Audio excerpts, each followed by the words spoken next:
Okay guys, so why do we hate Gal Gadot?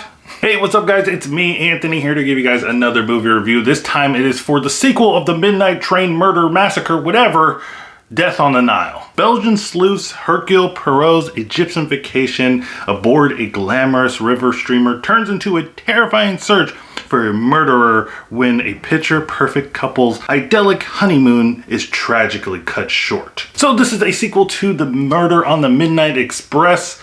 I didn't even know that this movie was a sequel to that until like a couple of days before. But you know, after watching this film, I think I want to go check out the first film because I kind of enjoyed this film. And it's weird for me because I'm not really into the whole murder mystery kind of thing because I watched Scooby-Doo when I was a kid, grew up watching that. I watched a lot of stuff with murder mysteries, so I kind of can tell who's the murderer, what's gonna happen.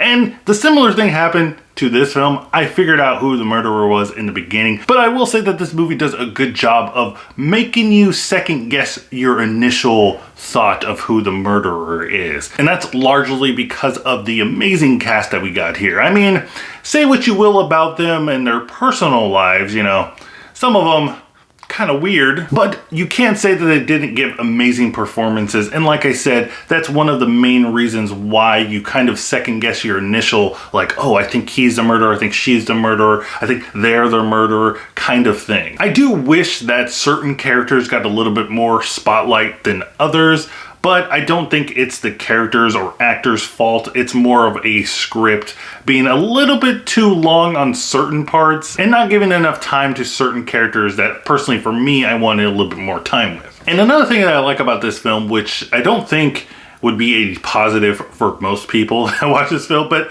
this film is cartoonish. I talked about Scooby-Doo a little bit before, and it kind of reminds me of Scooby-Doo because there'll be moments where Hercule Poirot, or whatever his name is, I can't say his name, sorry I butchered it, but that guy, I mean, he looks like a cartoon already. I mean, his mustache is cartoonish. He literally has a mustache on a mustache, it looks like. But he's hilarious in here, and you also have a couple other characters that are funny.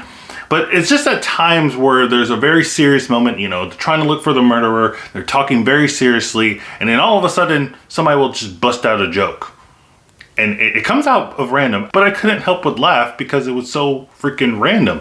I just loved it. There are certain like plot points that don't really get resolved in this film that they lay out in the first part of the film. Like there's a scene where they have Hercule and they showing him in the past when he was in the war and stuff.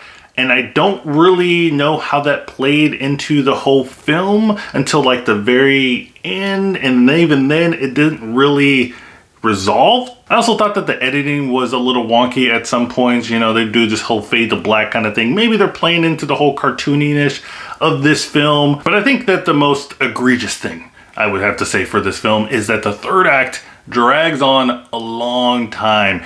At this point of the film, you're kind of already knowing who the killer is. If you watch these kind of films, you kind of already know, okay, I know who it is. It's pretty obvious.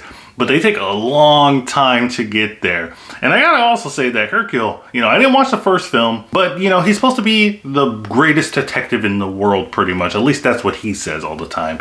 But he's letting people, you know, the body count in this film is pretty high. Higher than the first film from what I've seen.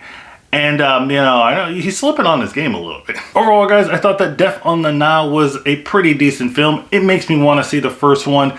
Gal Gadot isn't totally terrible. Actually, I don't think she's terrible at all. She's just Gal Gadot, you know, saying cringy lines like, we have enough wine to fill the Nile, you know, that's a stupid line. But guys, let me know what you think in the comments down below. Did you like it? Did you hate it? Do you think that Gal Gadot sucks? I know a lot of you do, so let me know in the comments down below. Also guys, don't forget to check out my Twitter so you can stay up to date with my channel. Don't forget to like and subscribe. And remember guys, keep watching movies.